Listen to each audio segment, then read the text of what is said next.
La stagnation positive, qu'est-ce que c'est que ça? Est-ce que ça peut véritablement exister dans une reconquête amoureuse alors qu'on comprend l'idée de frustration, de temps et d'efforts répétés? C'est de tout ça dont nous parlons dans cette vidéo et ça commence juste après le générique.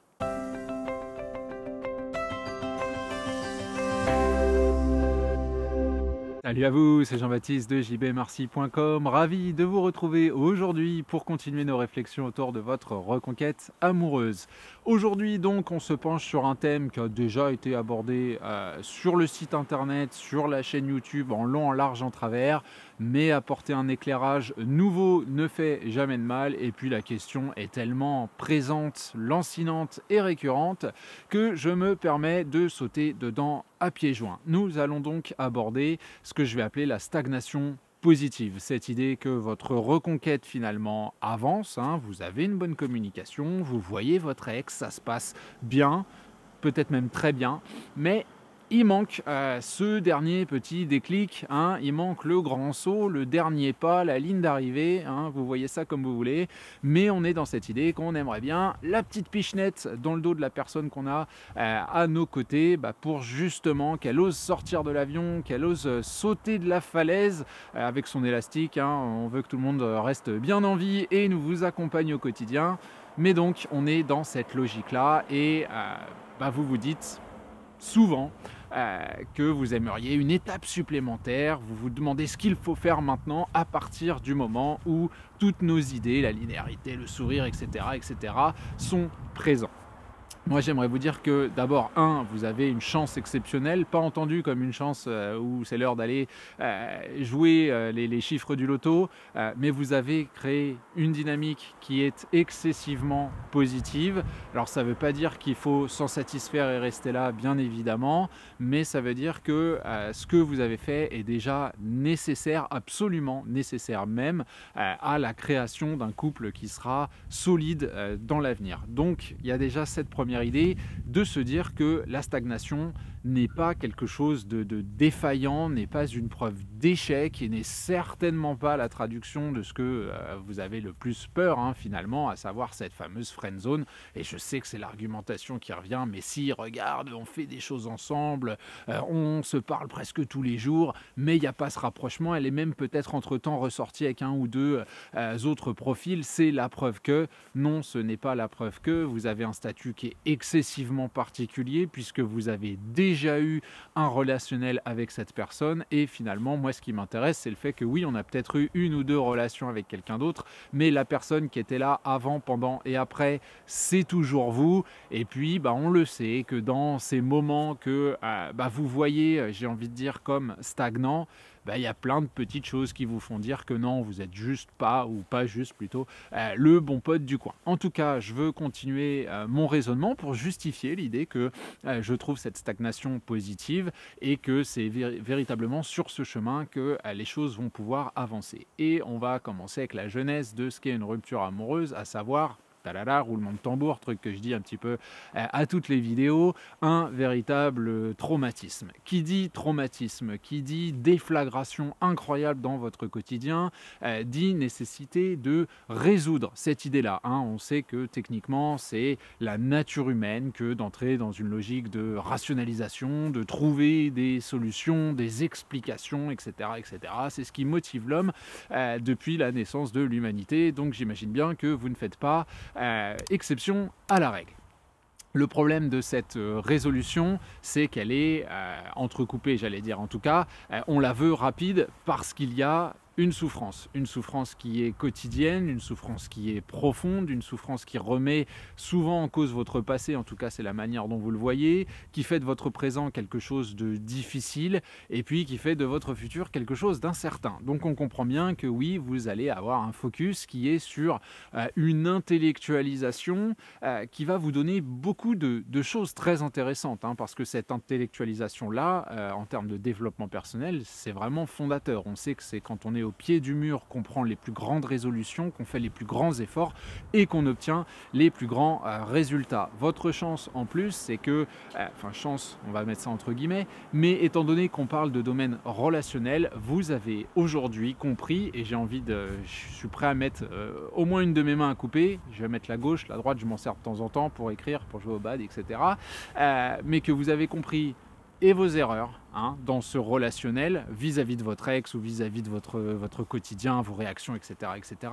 Et puis surtout, comment rendre la personne que vous avez face à vous heureuse. On dit, et c'est très vrai, que c'est au moment où l'on perd quelque chose qu'on s'aperçoit de sa valeur, c'est au moment où on perd l'autre qu'on se dit si j'avais fait ci, si j'avais fait ça, on n'en serait pas là. Du coup, si j'en ai l'opportunité et quand j'en aurai l'occasion, je ferai ci, je ferai ça. D'ailleurs, une des premières erreurs de la reconstruction dont nous parlons si souvent, c'est de calquer cette dernière sur les potentielles erreurs et les souhaits non exaucés de votre ex. J'aurais voulu que tu sois comme ci, que tu sois comme ça. On va tout faire pour être comme ci, pour être comme ça. Puis on va s'apercevoir que ça va pas forcément coller parce que on a besoin aussi d'un peu de personnalité, tout ça. Vous savez, cette image que je prends toujours, la poupée Barbie formée sur les désirs de l'autre. C'est pas quelque chose qui fonctionne véritablement. Donc à ce stade, vous avez entre les mains un processus qui est maîtrisé puisque vous savez, vous avez accepté à force de réflexion, de douleur également, et puis sans doute de résultats obtenus. Vous avez compris que nous avions besoin de sourire, de légèreté, de dynamisme, d'acceptation de la situation, d'absence de critique, de mouvement, etc., etc., etc. Toutes les idées qui sont partagées sur cette chaîne. Et forcément, quelque part, vous vous dites, moi, je fonctionne étape par étape, j'ai tout ça, pourquoi ça ne va pas plus loin? Et c'est là que finalement, moi, je vois la positivité, je vois le côté un petit peu optimiste de tout ça, qui est lié finalement à un certain degré de gravité, d'importance de ce qu'on fait. Moi, personnellement, les personnes qui viennent me parler en coaching, je ne prends absolument pas ça à la légère, je le fais toujours avec le sourire, mais j'estime qu'à partir du moment où on vient discuter avec moi, on voit le ou la personne qu'on a face à nous, l'homme ou la femme qu'on a face à nous, comme the one, l'homme ou la femme de sa vie. Donc à partir de là, les efforts à fournir, et il y a quand même une chance qu'il ne s'agisse pas de très très court terme ou de choses complètement frivoles, comme je sais pas, effectivement changer sa garde-robe, perdre 2 kilos, changer de coiffure ou je ne sais quoi.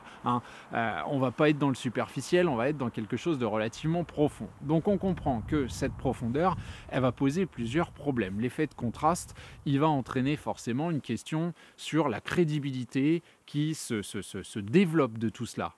La personne que vous avez face à vous, elle a peut-être passé des années à vos côtés ou même juste des semaines, à la limite je m'en moque.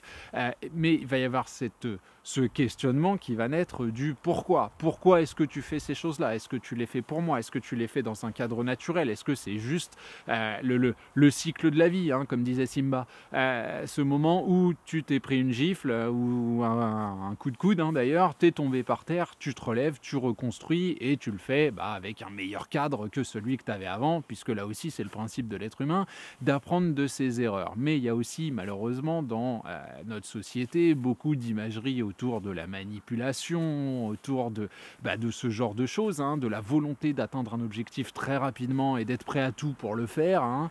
On en voit énormément de ce genre de choses. Là, le monde dans lequel moi je me penche un petit peu, c'est le jeu vidéo, et on s'aperçoit qu'il y a des gens qui gagnent énormément d'argent parce qu'ils stream en live et en fait ils trichent, que ça utilise des petites clés USB qui permettent d'avoir des modes, on appelle ça, sur sa console, ou carrément le gros hack dégueulasse sur son ordinateur.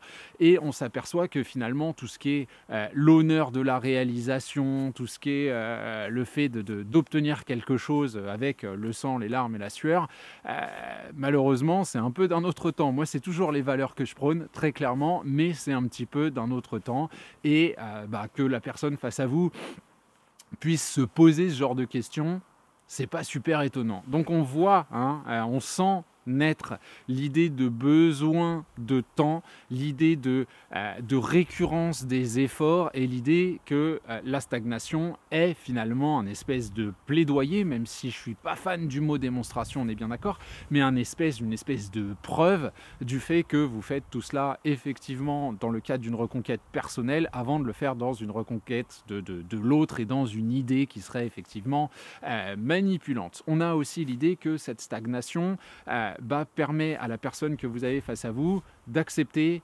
votre acceptation. Parce que oui, dans une reconquête amoureuse, c'est pas comme ça d'abord, et c'est très important de le mentionner, que votre ex voit les choses. Votre ex se dit pas « Oh, il mène ou elle mène une reconquête amoureuse, donc je vais prendre un petit peu de temps pour le tester. » Non, absolument pas. On va se dire tout simplement, au bout d'un certain temps, le jour où vous en êtes finalement aujourd'hui, avec l'énergie que vous avez réussi à créer et à mettre en relief, on va se dire que vous avez accepté cette situation et qu'aujourd'hui, effectivement, il y a un nouveau relationnel. Mais pour que ce nouveau relationnel soit entre guillemets défini, parce que ça aussi c'est une tendance qu'on a tous à vouloir mettre des mots absolument partout et des catégorisations, etc., etc., votre ex va plutôt jouer la carte amitié, va plutôt jouer la carte, je ne sais pas, des connivences dans certains domaines, le domaine amoureux étant sans doute le dernier qu'on veut acter parce que c'est le plus dangereux, tout simplement, parce qu'on a déjà donné, on s'est déjà cassé la figure et c'est pas nécessairement quelque chose qu'on a envie de refaire. Donc ouais, on va vouloir s'assurer qu'il y a une véritable différence, qu'il y a véritablement un contact, une énergie, et ce, j'ai envie de dire, dans tous les cadres de votre vie. On n'a pas juste envie de voir que vous êtes sympa, dynamique, agréable et que vous avez envoyé des textos en souriant et que on va faire des activités. On a aussi envie de voir comment vous réagissez dans les côtés les moins positifs quand il y a une merde qui arrive, si vous voulez. Et encore une fois, je ne pense pas que ce soit conscient à 100%. Je ne pense pas que votre ex se dise « je vais tester, je vais voir, je vais créer une problématique, tiens, je vais jeter quelqu'un sous les rails du métro pour voir comment tu réagis quand il y a un mouvement qui empêche le fait de rentrer chez... » Non, on est bien d'accord, mais il y a une partie inconsciente qui est effectivement, à mon sens, une espèce d'observation. La stagnation, finalement, c'est une crédibilisation de toute votre attitude, de votre manière d'être, de votre manière de réagir, etc. etc. C'est finalement ce qu'on veut voir de vous, c'est un nouveau naturel. Et la question du naturel, c'est quand même quelque chose qui fait débat. La preuve, c'est que j'ai eu il y a très peu de temps, je crois que c'était il y a 2 jours, quelqu'un qui me disait « Mais moi, le problème avec ce système de communication, avec toutes ces idées, c'est que j'ai l'impression de pas être moi-même. » Et c'est là que j'ai mis en relief le débat qui existe entre le naturel et l'inné, qui sont 2 choses extrêmement différentes. L'inné, vous le savez, c'est ce qu'on a acquis à la naissance, c'est une qualité qu'on a depuis longtemps, qu'on n'a même pas nécessairement besoin de travailler et qui est présente, ou un trait de caractère, et qui fait qui on est. Le naturel, en revanche, est quelque chose de travaillé, même si ça paraît un petit peu contradictoire, puisque quand on pense naturel, on pense à la nature, les arbres et tout qui poussent tout seuls, machin, la neige, etc. Mais le naturel chez l'être humain, les réflexes naturels, l'attitude naturelle sont des choses qui peuvent absolument être travaillées. Et là, l'exemple que je prends toujours, c'est effectivement le même, c'est le sport. Première fois que je prends une raquette de badminton, personnellement, je ne sais pas faire un coup droit. Je viens parce que il n'est pas possible de jouer au tennis dans cette région, surtout en hiver. Vous voyez l'état derrière moi de mon jardin, donc vous imaginez bien que les cours de tennis à l'extérieur, c'est un petit peu compliqué. Et à l'intérieur, dans la ville où je suis, il n'y en a pas. Donc j'ai commencé tout simplement le badminton en faisant des coups de tennis, ça passait très moyennement, voire pas du tout. J'ai appris, j'en faisais à l'époque où il n'y avait pas cette problématique qui nous empêche tous de sortir de chez nous jusqu'à 2, 3, 2, 4, 6, parfois 6, 7, 8 heures par semaine, jusqu'à faire de la compétition. Vous imaginez bien que le coup droit est devenu quelque chose de naturel, qui n'était absolument pas inné et qui n'était pas là il y a 3 ans. Aujourd'hui, je ne me demande pas si je fais un coup droit et comment je fais un coup droit, quand je fais un coup droit. Vous imaginez en tournoi, sinon le handicap incroyable. Donc forcément, on est dans cette logique qu'on va vouloir travailler, affiner, répéter. C'est ça la linéarité. Donc la stagnation finalement, même si elle est longue, même si vous en pouvez plus, même si vous avez l'impression de bah, ça vous pousse aussi à justement acquérir ça de la manière la plus humaine, de la manière la plus naturelle qui soit. Donc il n'est pas question de mentir, de tricher, de je ne sais quoi, de manipuler, et on s'aperçoit qu'on retombe sur les critères que je mets souvent en relief, à savoir que la reconquête amoureuse, oui, peut être naturelle. Nous, on ne sait pas où est le déclic, quand va se dérouler le déclic. Par contre, on connaît le chemin, on connaît la direction globale, et la direction globale, c'est la simplicité qui est proposée à la personne que vous avez face à vous, c'est l'absence de tendance à la rationalisation qu'on lui propose, parce qu'on veut tout simplement que votre ex ne réfléchisse plus. On veut que quand vous proposiez quelque chose, on se dise bah ouais, évidemment, pourquoi pas. On veut que quand vous envoyez un texto, il y ait juste un grand sourire qui arrive. Entre-temps, oui, il y aura sans doute chez la personne que vous avez face à vous des cadres de réflexion relationnelle qui peuvent paraître injustes pour vous. Le fait de se remettre en couple, le fait de s'inscrire sur j'allais dire des réseaux sociaux, des sites de rencontres. Vous avez vu que je mélange souvent les deux. Mais l'idée, c'est véritablement ça. Et j'entends l'injustice, j'entends la peur, j'entends la douleur. Mais en même temps, c'est aussi, et c'est ça qui est extrêmement intéressant, la preuve matérielle qu'il y a cette espèce de naturel avec vous, il y a cette espèce de logique où on ne se pose plus énormément de questions, où vous êtes tout simplement accepté, où quelque part vous faites partie du paysage. Et vous allez me dire que ça vous suffit pas. Non, ça vous suffit pas, je le comprends, mais ça vous donne la légitimité à justement continuer cette communication, la légitimité à continuer à créer du mouvement, la légitimité à créer quelque chose qui finalement, alors je déteste cette expression sous le radar, mais c'est quand même un petit peu ça. Et derrière, c'est sur le terrain que les choses peuvent, entre guillemets, déraper. Voilà, c'est le mot que je cherche depuis tout à l'heure. Vous êtes en train de créer une évidence. Et cette évidence-là, effectivement, on ne sait pas comment elle paye. Mais malgré tout, votre ex, c'est quand même à lui ou à elle que vous envoyez vos messages, c'est quand même avec lui ou avec elle que vous faites vos sorties. C'est pas l'idiot du village, hein. Il manque pas des cases a priori à la personne que vous essayez de reconquérir. Donc forcément, il y a quand même cette idée qu'il ou elle est au courant de tout ça, il ou elle fait ses expériences, et bien évidemment que ça l'influence. Ça l'influence peut-être justement à refuser des rendez-vous avec d'autres personnes, à comparer la communication et l'état d'esprit global que vous pouvez avoir avec lui, avec elle, avec d'autres personnes, etc., etc. Et je parlais très récemment à quelqu'un qui, du coup, je lui avais annoncé cette vidéo, je sais qu'il l'attend, mais je disais, mais que... On peut voir effectivement une autre personne, une tierce personne arriver dans la vie de notre ex, et puis on va le voir, j'ai envie de dire, dégager aussi rapidement.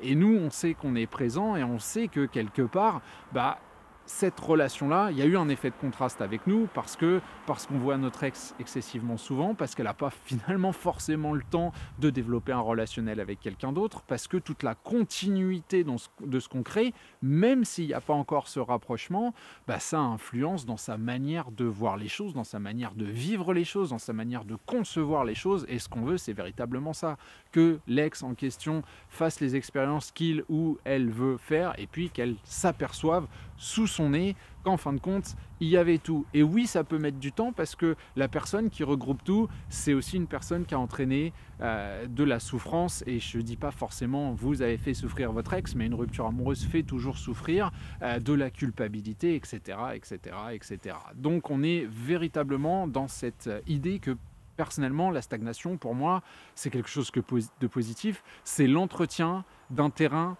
qui matériellement permet une reconquête amoureuse. Quand, où, je ne sais pas. Comment, toujours avec les mêmes outils, mais on est véritablement dans l'idée de se dire qu'on est à la recherche de ce petit moment. Et ce petit moment, si vous réfléchissez bien, le jour où vous avez mis en relief votre couple avec votre ex, où vous vous êtes embrassé, ou je sais pas, où vous avez officialisé le truc, etc. 10 minutes avant de le faire, vous n'étiez pas nécessairement au courant que vous alliez le faire. Ça vous est sans doute arrivé de partir en voyage, de faire une rencontre à un endroit où vous n'y attendiez pas du tout, et puis ça va colorer complètement votre quotidien. Et pourquoi ça s'est passé à ce moment-là, on ne sait pas. Voilà. Est-ce que c'est juste un regard? Est-ce que c'est quelque chose? Et puis, à contrario, vous avez aussi peut-être construit un couple avec quelqu'un avec qui vous êtes resté amis 3 ans, 5 ans, 10 ans, 15 ans, que vous connaissez depuis des années. Et puis un jour, il y a eu un contexte particulier, une soirée particulière, une peau de banane sur le trottoir, j'en sais rien, quelque chose qui a fait que on ne sait pas trop pourquoi. On a commencé à se rapprocher et là, la relation a pris un angle complètement différent. Donc vous le voyez, on travaille, à mon sens, à l'évidence et l'évidence, elle se crée dans l'espace qu'est la linéarité, le sourire, le dynamisme, etc. etc., etc. Je vais m'arrêter là parce que je sens que sinon je vais continuer pendant 3 heures et vous avez peut-être autre chose à faire ce soir. Donc je vous abandonne là. Comme d'habitude, vous n'hésitez pas à signaler votre soutien pour la chaîne. Vous avez vu, on se rapproche tout doucement des 10 000 abonnés. Donc n'hésitez pas à cliquer sur la cloche voilà, pour recevoir les vidéos dès que ça arrive. Et comme je vous le disais, moi je vous abandonne là. Vous avez les commentaires pour discuter la vidéo si ça vous intéresse. Et on se retrouve la semaine prochaine pour un prochain contenu. Salut à vous!